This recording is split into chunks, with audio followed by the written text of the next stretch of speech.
안녕하십니까. 2020년 5월 19일 새벽 이펙트 시작하겠습니다.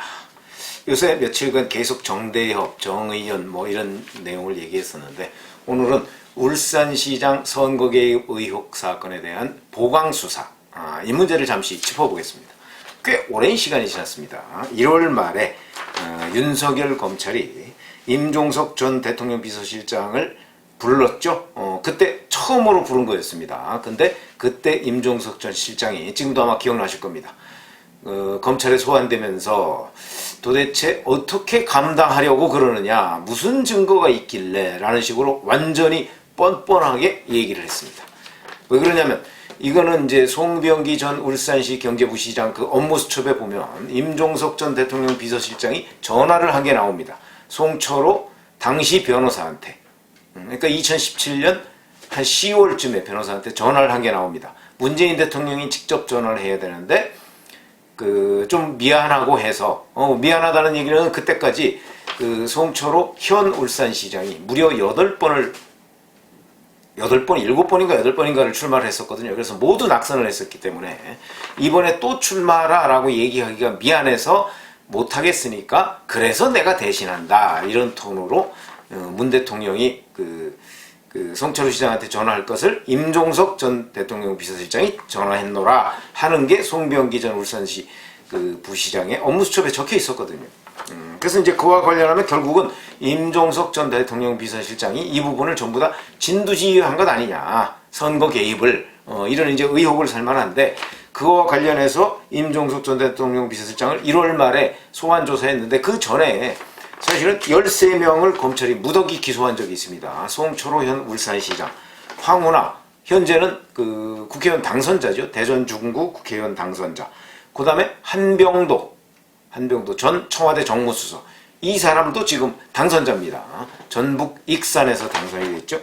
등을 비롯해서 13명을 무더기로 기소하고 나서 임종석 전 실장을 불렀고, 그리고 나서 이제 1월 말에 자, 모든 거는 총선 후로 미루자, 이렇게 돼서 이제 제가 그동안에 계속해서, 그러면 미룬다고 해서 손 놓고 있는 건 아니죠. 여러 방면에서 아마 수사를 보강 수사를 했을 겁니다.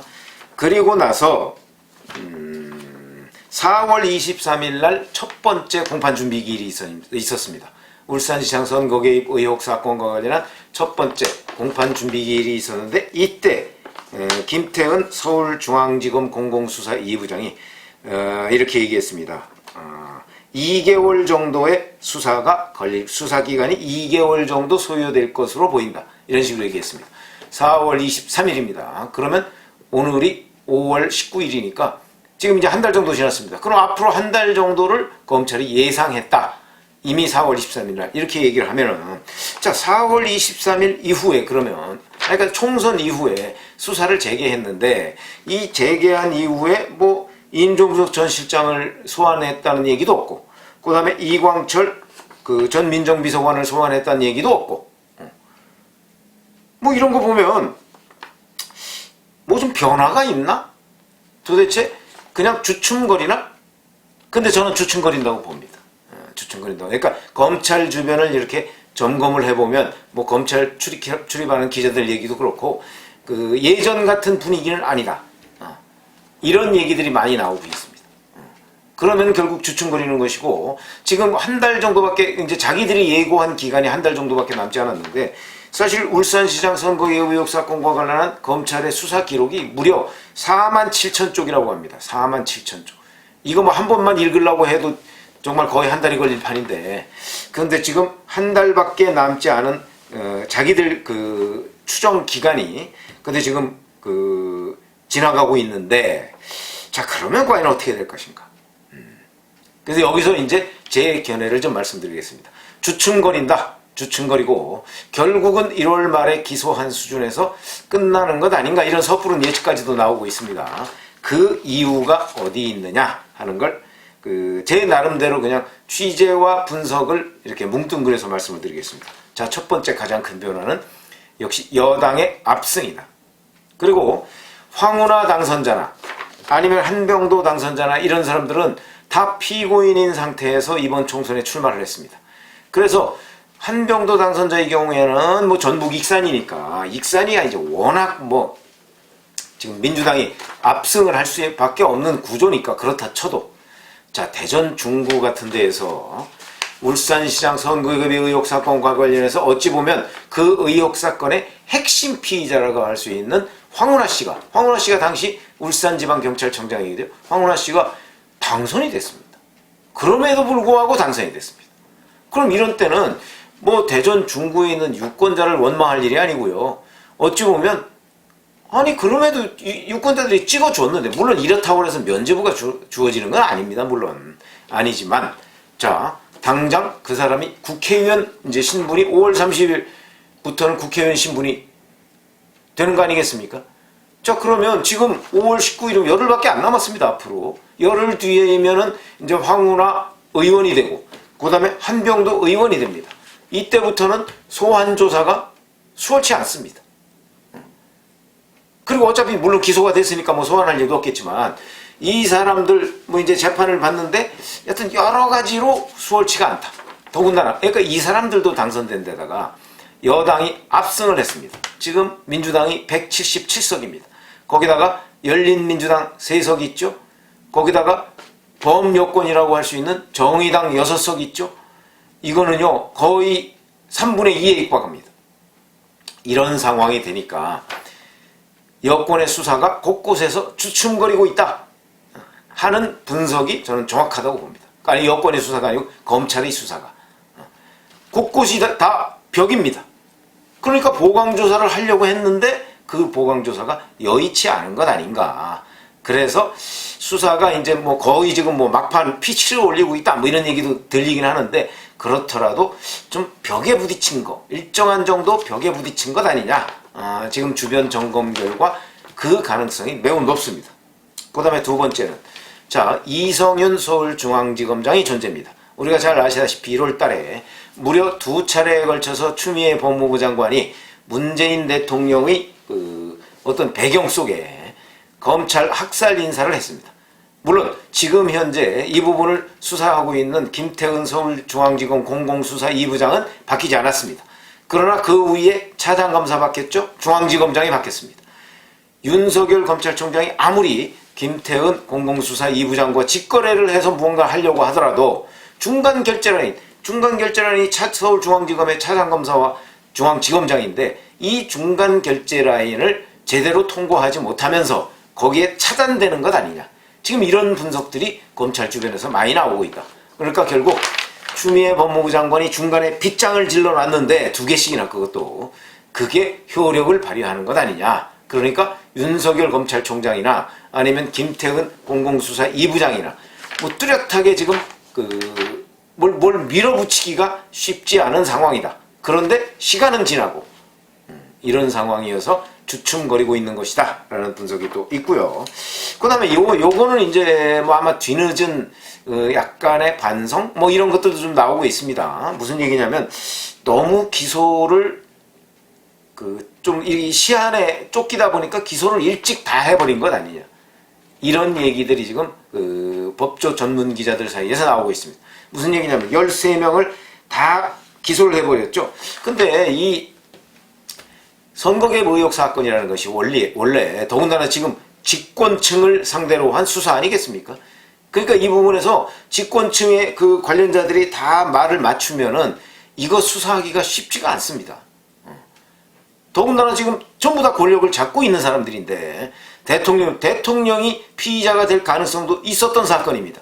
왜냐하면 대통령이나 또는 대통령의 배경을 뒤에 업은 뭐 임종석 대통령 비서실장이나 이런 사람들이 직접 지휘를 하지 않으면 경찰이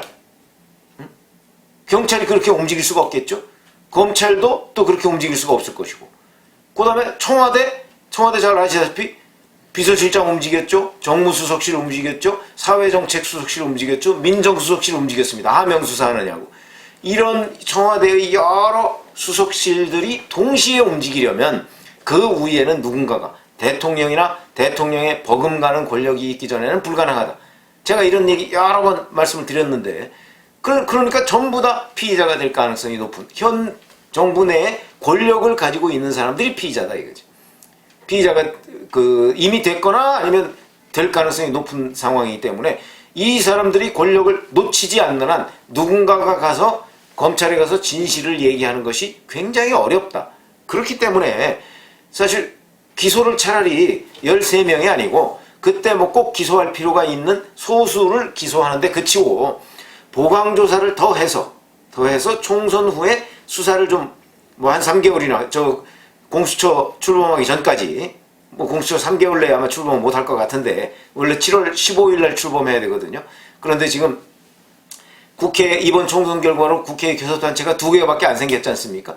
그러다 보니까 미래통합당이 의석은 뭐 아주 많이 쪼그라들었지만 교섭단체에서 공수처장 추천위원을 2명을 추천할 수 있게 돼 있습니다. 현행법에 따르면. 뭐 그걸 고친다면 또 모르지만.